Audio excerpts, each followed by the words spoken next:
CBS Radio Mystery Theater presents...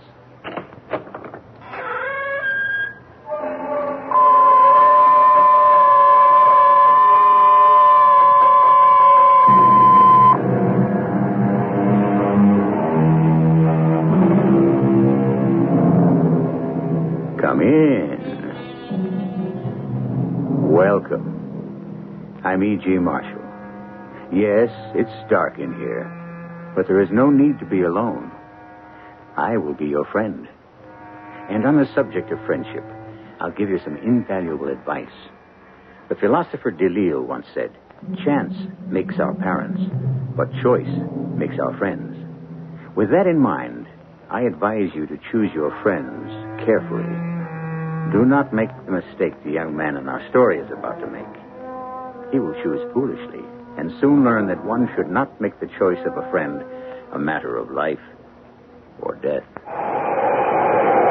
You can't keep us chained below decks forever. I'll pay you back for every lash of the whip. I swear I will. The guards, they'll hear you. Who are you?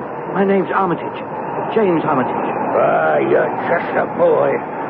What are you doing on this godforsaken convict ship?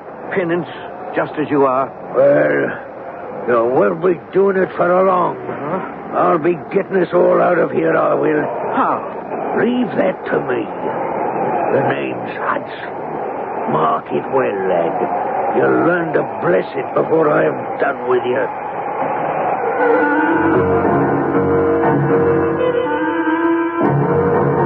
Our mystery drama, The Gloria Scott, was adapted from the Sherlock Holmes classic by Ralph Goodman, especially for the Radio Mystery Theater, and stars Kevin McCarthy. It is sponsored in part by Buick Motor Division and X-Lax. I'll be back shortly with Act One.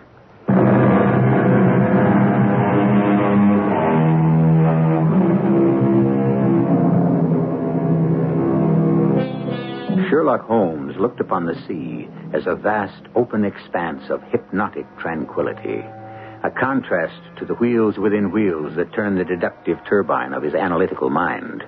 But the sea is not always tranquil. There are times of violence, and when the churning ceases, the open expanse buries its secrets, shrouding them from the eyes of man. It was a time such as this of which Sherlock Holmes' creator, A. Conan Doyle, speaks in this story, faithfully and fully depicted by the admirable Watson. Early in the winter of 1886, I was returning from a medical symposium, eager to see my good friend and companion, Sherlock Holmes. I soon found myself at the familiar door on Baker Street. My friend was obviously in the study, playing on his violin. Holmes was a man of many talents. I decided not to disturb him and started upstairs to my room, only to find my way blocked by the very friend I didn't wish to disturb. Watson, this is a surprise. No greater than mine at seeing you coming down the stairs, Holmes. Well, your violin. Coming from the den, of course. But I don't understand. How is it possible? For me to be here on the stairs and in the den at the same time. Yes. No, all very simply explained. If you will follow me, Watson. Now, take a look in the den. Well, it's empty. On the table, in the far corner.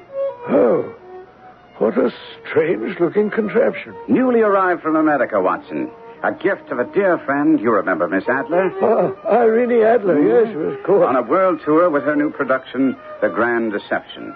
And as a token of her friendship and perhaps to symbolize the play, she has sent me a working model of Mr. Edson's experimental voice recorder. Well, I merely substituted the violin for the voice.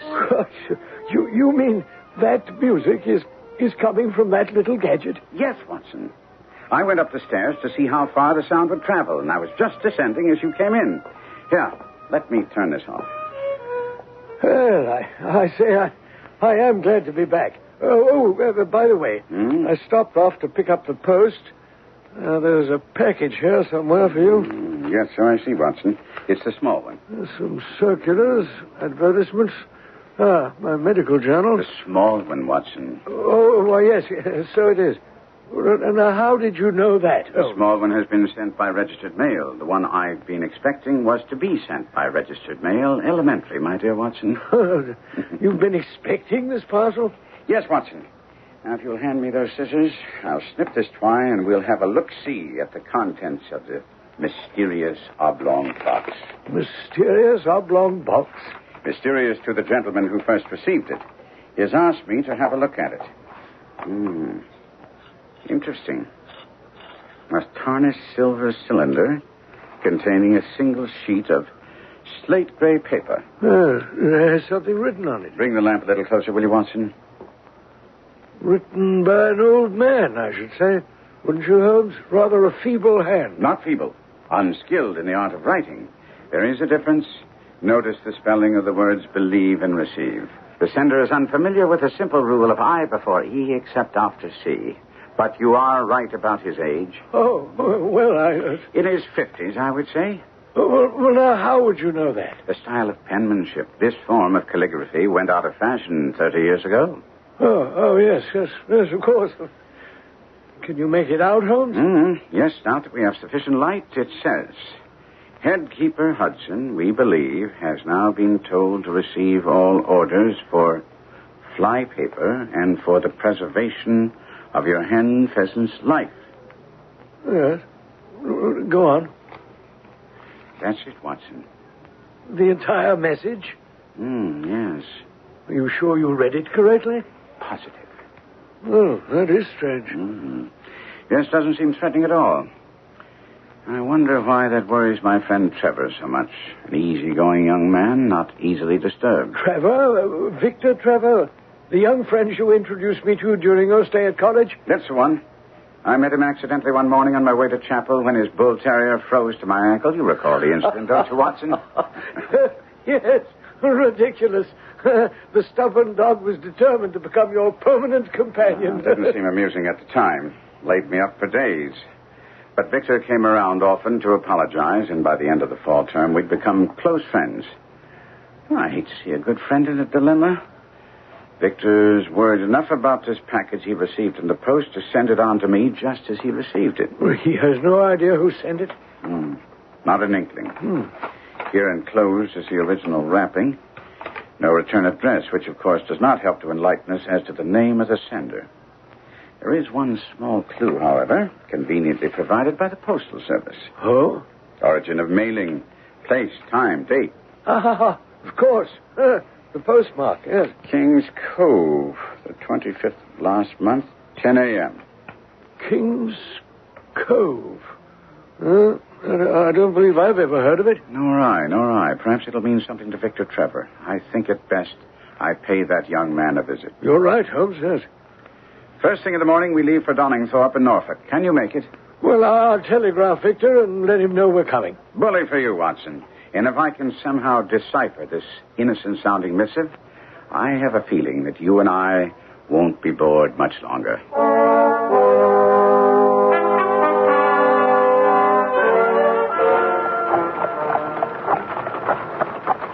No, we should reach our destination shortly, Watson.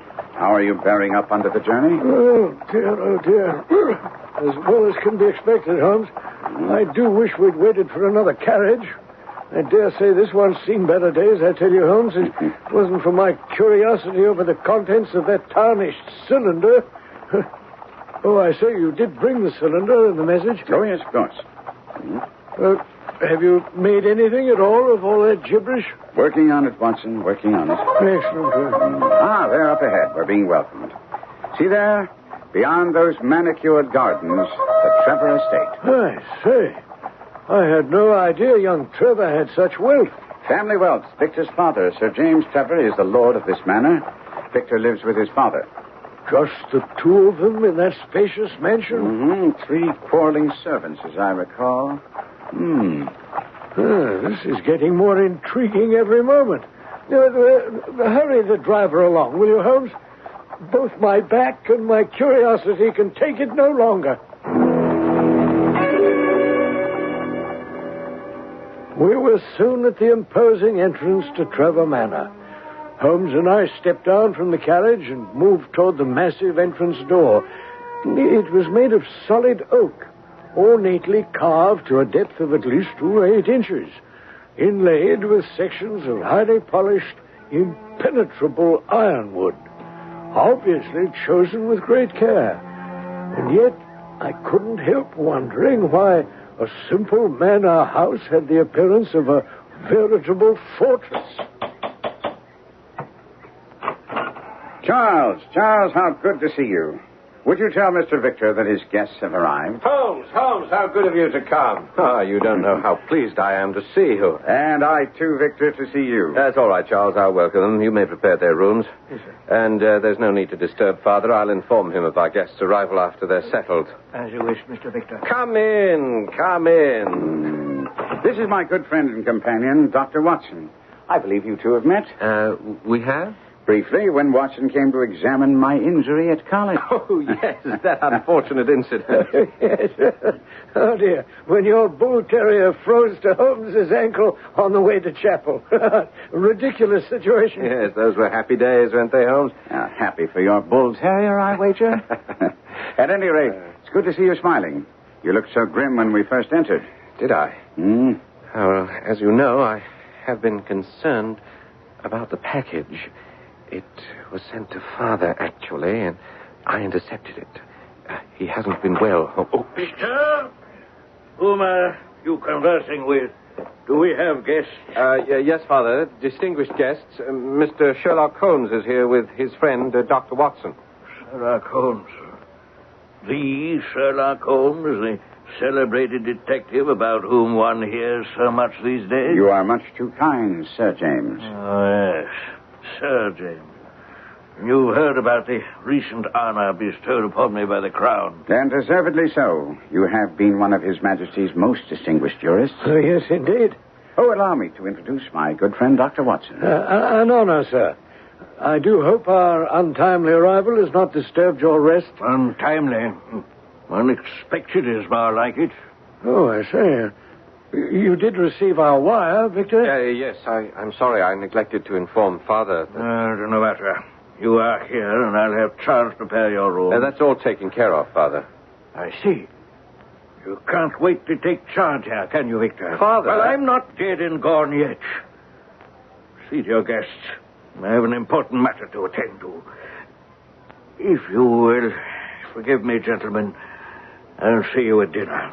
Let me help you to your room, Father. Leave me alone, Victor. I'll manage to stay alive without your help. Oh, dear. Feisty old gentleman, isn't he? Quite changed since I saw him last. I wonder what he's afraid of. He did have a strange look. Did you notice his walking stick, Watson? Walking stick? Yes, had a rather unusual brass club head. Oh, nothing unusual about that, Holmes. I understand it's the latest fashion. True, but if you were to examine this one a bit more closely, you will find that Sir James has taken pains to bore the head and pour lead into the hole to make it a formidable weapon. Gentlemen, I'll show you to your rooms. I suggest we save all discussion about the packet and its contents for later, after Father has gone to sleep. Well, it seems Sherlock Holmes is not unfamiliar with the face of fear, having unmasked it on many a previous occasion. What will he find beneath the mask this time? We'll learn shortly when I return with Act 2.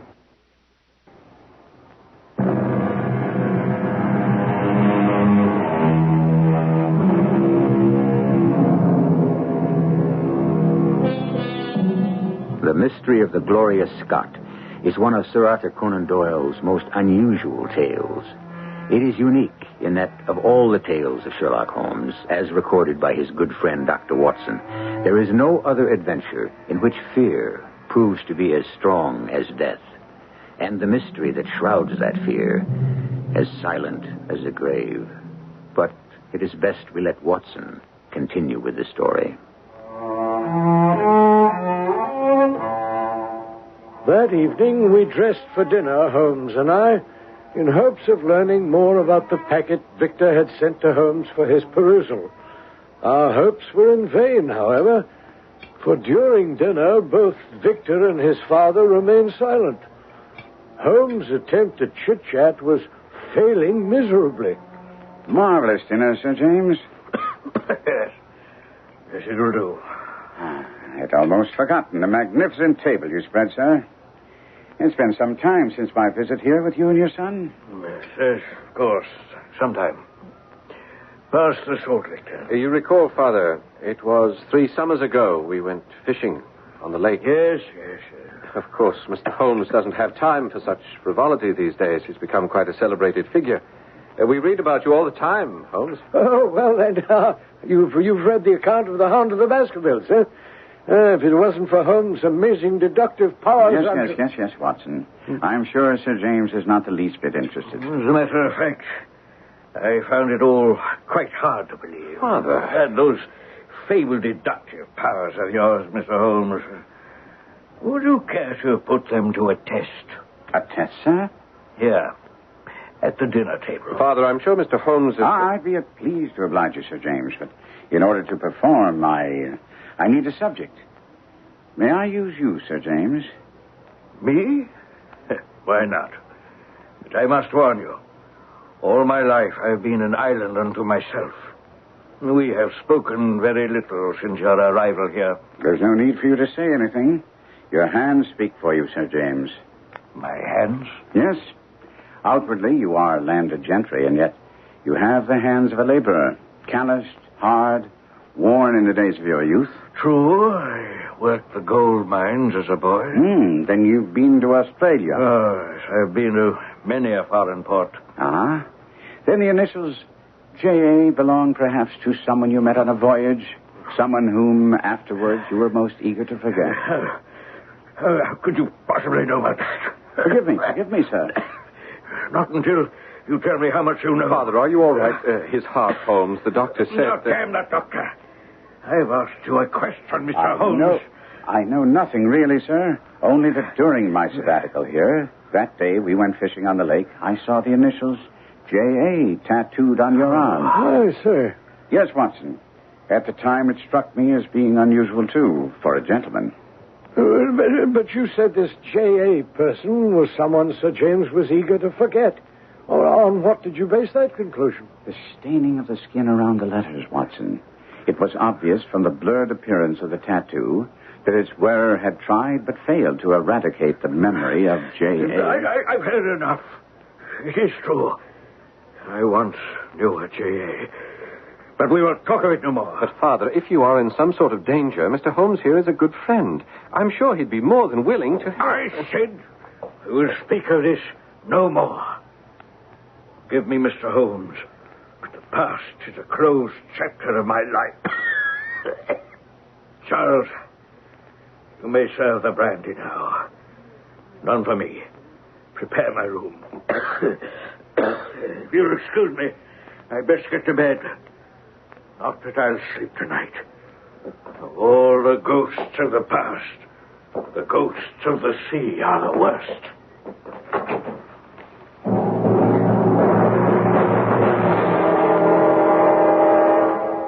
And so, once again, there was silence in the great hall.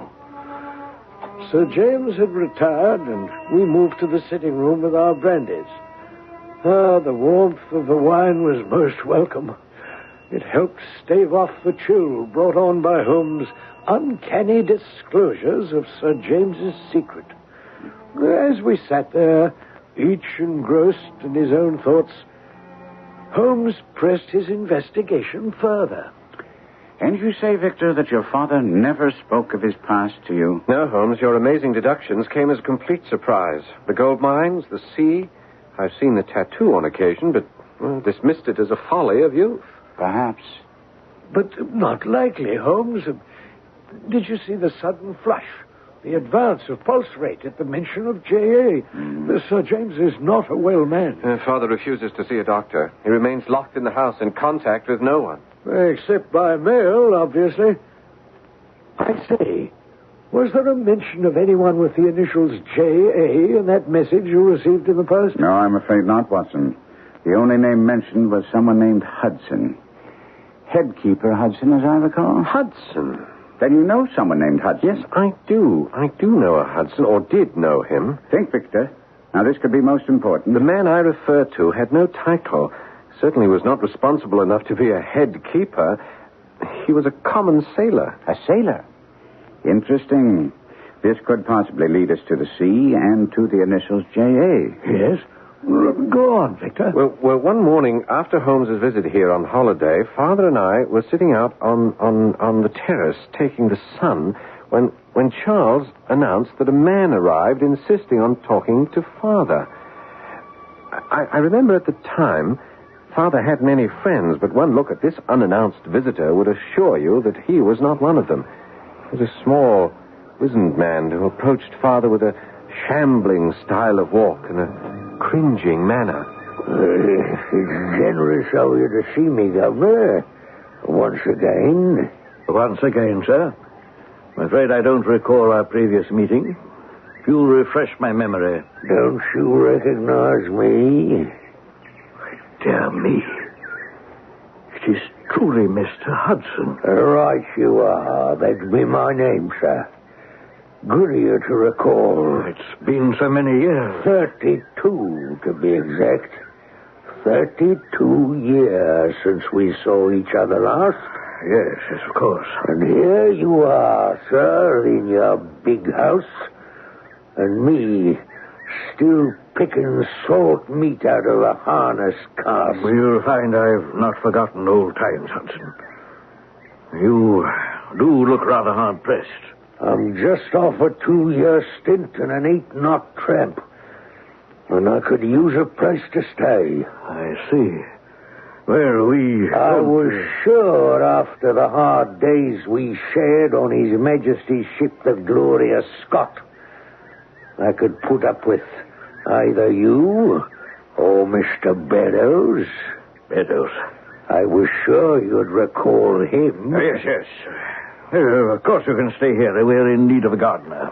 I'd rather work inside the house, if it's all the same to you, sir. In the house? Yes, of course. Charles, take this man to the kitchen. See then he gets food and drink. I'll be by later to explain his duties. And so that is how this man Hudson entered our lives. Oh, a cheeky sort of fellow, isn't he? Yes. Obvious from his brash manner that he felt on safe grounds. I believe you said he mentioned the Gloria Scott. Ah, Gloria Scott. It seems I've heard that name somewhere. Undoubtedly, Watson. The fate of the bark Gloria Scott caused quite a stir in its day. As I recall, let's see, the Gloria Scott left Falmouth on the 8th of October, 1853, sailed to her destruction in north latitude 15 degrees west, longitude 25 degrees, on November 6th of the same year. Oh, yes, of course. The Crown believed the incident stemmed from a mutiny of some sort. But never proved, Watson. The mention of the Gloria Scott by Hudson had an hypnotic effect on Father. He did everything Hudson demanded. He soon elevated Hudson to the position of butler, replacing Charles in authority over the household. Oh, I say. Yes, and the man was drunk most of the time, difficult to deal with, lording it over the servants and insulting Father's guests. And Sir James put up with his boorish behavior. Well, not for long. One evening, he'd had enough, took the insolent cur by the nape of the neck, and turned him out of the house. Good for him. We never heard from him again. Until the mention of his name in the message you intercepted. Yes. Now, why would the words headkeeper precede the name Hudson? Why, yes, of course. You have something, Holmes? I believe so, Watson. It is a code of some sort. I must admit, on first examination, I was quite baffled. Oh, understandably, Holmes. Silliest message I've ever heard. Something about headkeeper Hudson ordering fly paper to preserve a hen pheasant's life. Well, it's gibberish. Simply gibberish. Well, of course, if the message was meant to convey that thought. But you've left out a number of key words, each of them very important to the final meaning. Well, I'm afraid I don't follow you. Just before dinner, I was examining the message again in my room. Holmes, I do hope you have it hidden away. I'd rather Father didn't... No. I've concealed the packet in my luggage, Victor. Since it was meant for your father, I'm sure he knows the code we are groping for. There's no need for the original. I have a copy of it right here. Words removed, phrases eliminated, letters superimposed. Good heavens. You've tried just about everything, haven't you, Holmes? Yes, without success, as you can see. But now that we've ascertained that Hudson was merely a seaman, we can conclude that the first two words, headkeeper, have no meaning. Possibly. Therefore, we merely underline every third word of the message, beginning with the word Hudson, thusly, and there we have it. You're right, Holmes. Yes, it now makes sense. Yes, Watson, this message was obviously meant for Sir James. Only he would know the dark meaning behind this cryptic warning, which now reads, Hudson has told all, fly for your life. Good heavens. It came from upstairs. My room, I believe. Quick, Watson, follow me. If the cause of that gunshot is what I think it is, I'm afraid we are already too late.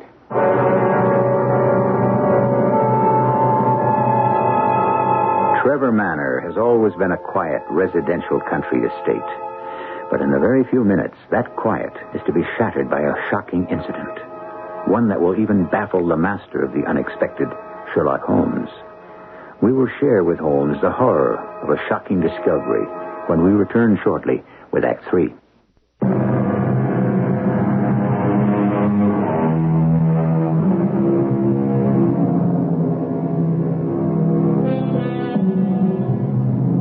Monuments.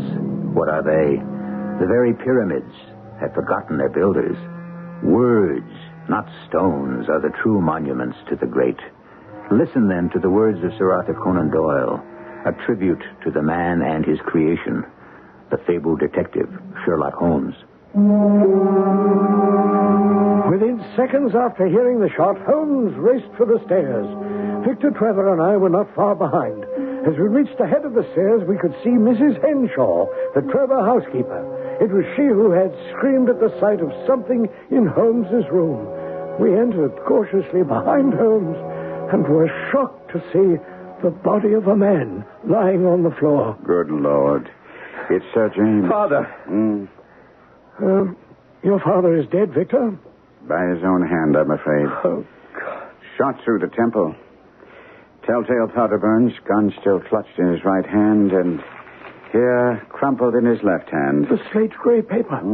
Despite our efforts to conceal it from him, he has finally seen and read the warning message. Poor father. This man, Hudson, must certainly have had a terrible power over him. I wonder what ghastly secret they shared. Yeah, I fear we'll never know, Holmes. The secret, whatever it was, died with Sir James. No, I'm not so sure, Watson. Secrets have a way of turning up even after death. Whatever it was that haunted Sir James all these years could turn up even now. Tell me, Victor, do the words Chambeau Deuce mean anything to you? Chambeau Deuce? Here, scrolled on the bottom of this page, I found in your father's clenched hand. There are two words, Chambeau and Deuce. I assume they go together and have some meaning. Yes, they do. Chambeau Deuce is a rare vintage wine, a favorite of my father's. We keep a large cask of the brew in the wine cellar, but I fail to see... We'll look at that in a moment, but first I think that we had best notify the police. Must we, Holmes? The scandal. I'm sure they will be discreet, but there will be questions. Yes, and so many we cannot answer. Not as yet. But while the police are on their way, we'll pay a visit to your father's wine cellar. I have a feeling that we'll find that cask of Chambeau Deuce holds more than vintage wine.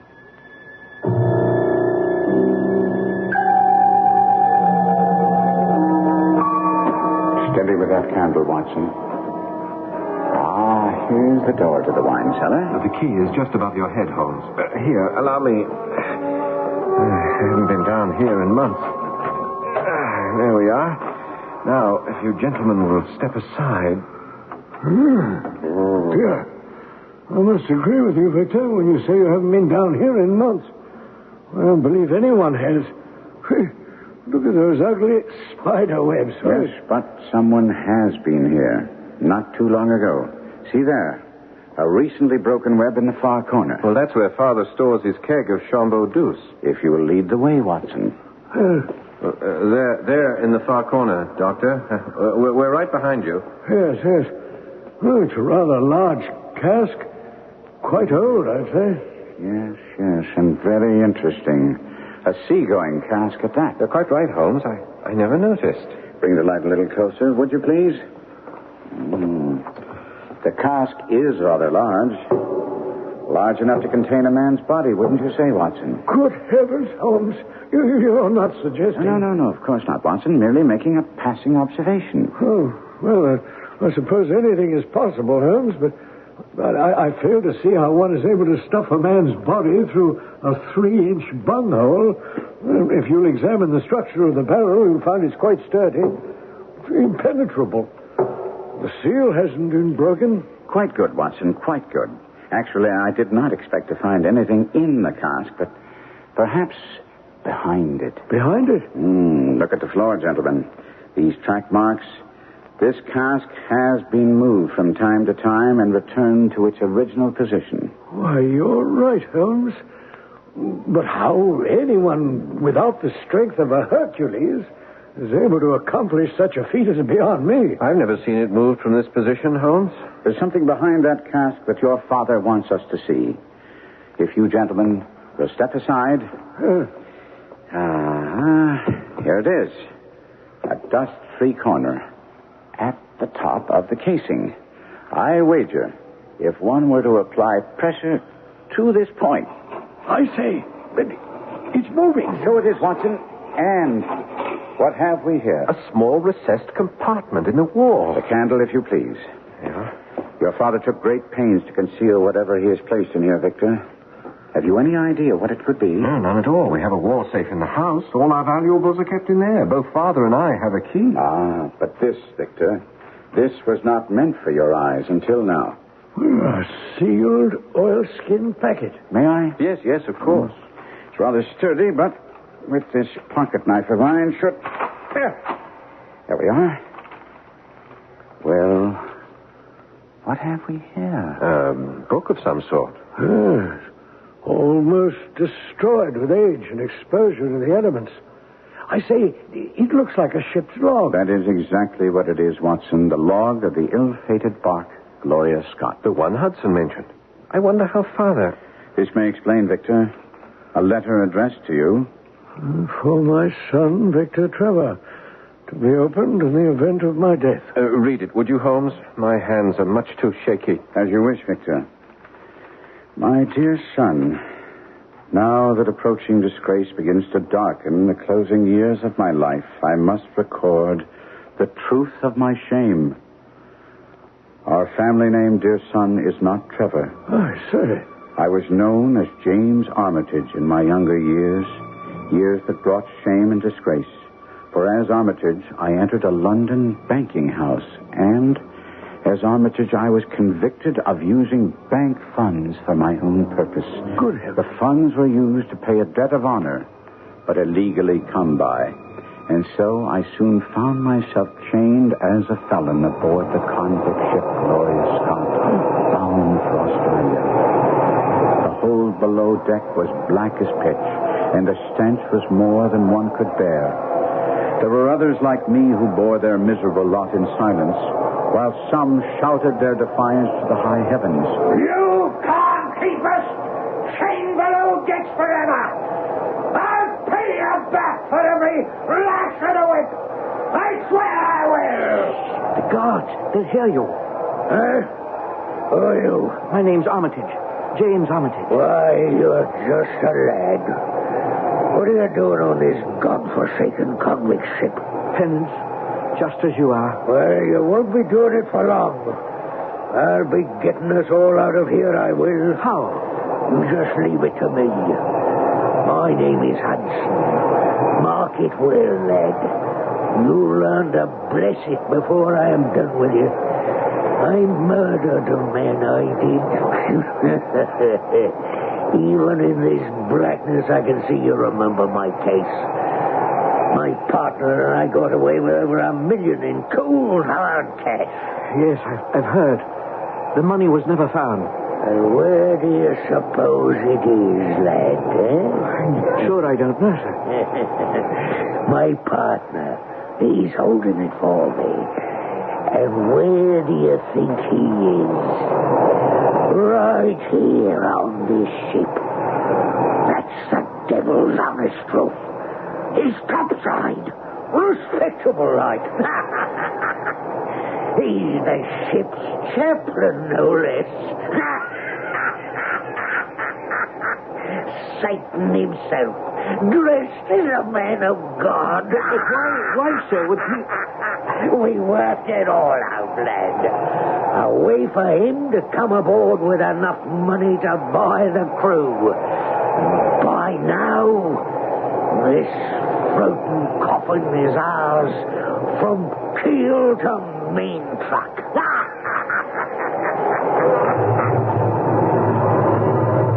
And so, as Hudson had promised, all went as planned. One evening, about the third week, we had an unexpected visit from the ship's chaplain.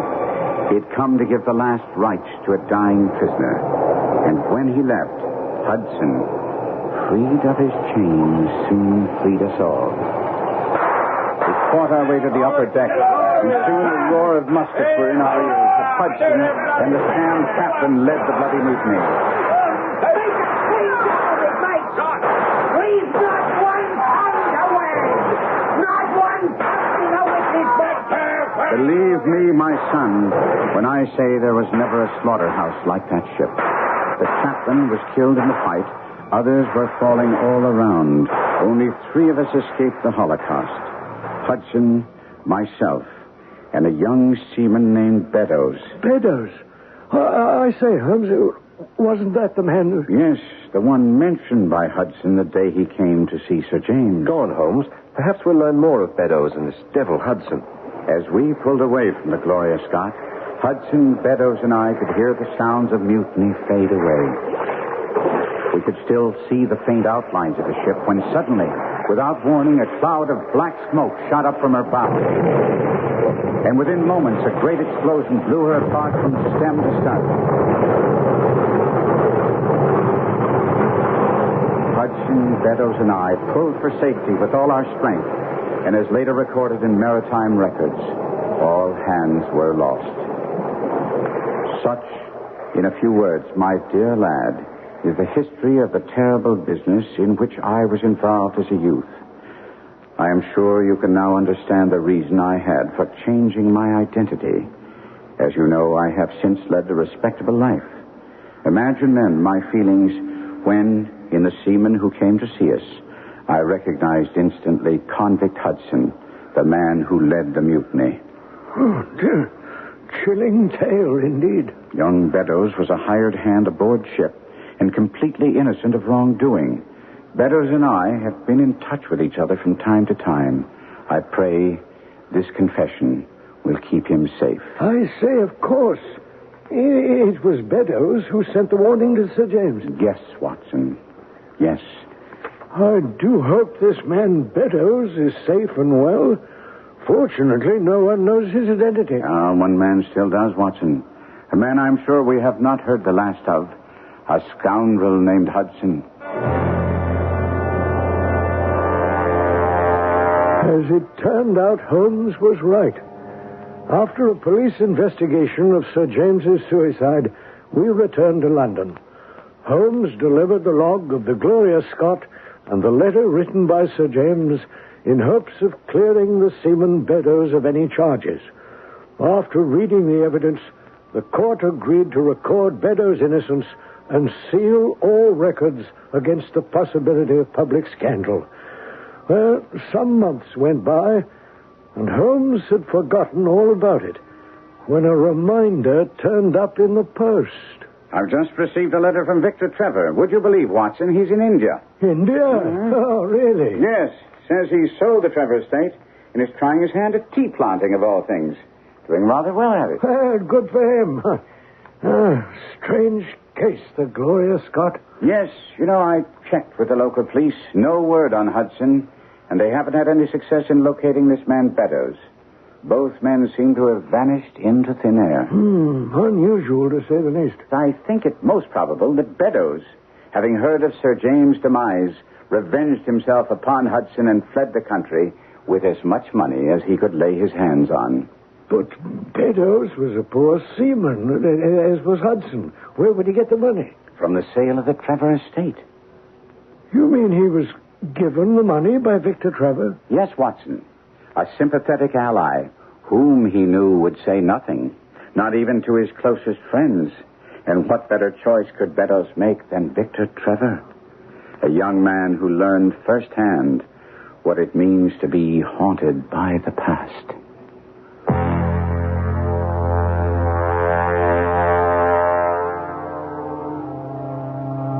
The case of the Gloria Scott was an early one in the long and distinguished career of Sherlock Holmes. His creator, Sir Arthur Conan Doyle, dates the adventure for us, but the late H.W. Bell suggests it took place close on the heels of another fascinating adventure, the Musgrave Ritual. The writer of these unusual mysteries was quite prolific and had his favorite characters. One of them was the seaman Hudson, of whom we shall hear more when I return shortly.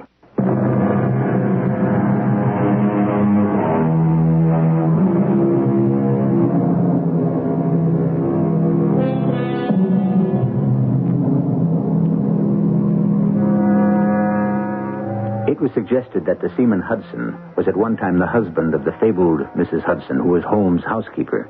This was denied by the feisty woman herself, who in the movie Mrs. Hudson Speaks says, "I never saw that bad Hudson and never wanted to.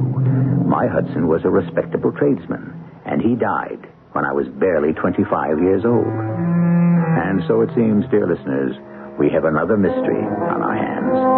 Our cast included Kevin McCarthy, Court Benson, William Griffiths, and Paul Hecht. The entire production was under the direction of Hyman Brown. And now, a preview of our next tale. They have to make an example of someone. They need a human sacrifice. And what better time than the Jubilee? They're here. Open this door at once. Well, Lita, release the auto lock and let the gentleman in. Otto, you can still get away. This is the elite guard. Open this door immediately. Please, Otto, what if the plan doesn't work? We have to take that chance. Open immediately or we'll blast the door open. You want the chance too, don't you, Lita? What it could mean to all of us. Otto, what if the general doesn't agree to your plan? Open the door, Lita. But what if he suspects me? Suspect such a sweet little old lady. Oh, come now. Oh, it could all be for nothing. For nothing. We're coming in, Professor. Radio Mystery Theater was sponsored in part by X-Lax and Buick Motor Division. This is E.G. Marshall inviting you to return to our Mystery Theater for another adventure in the macabre. Until next time, pleasant dreams.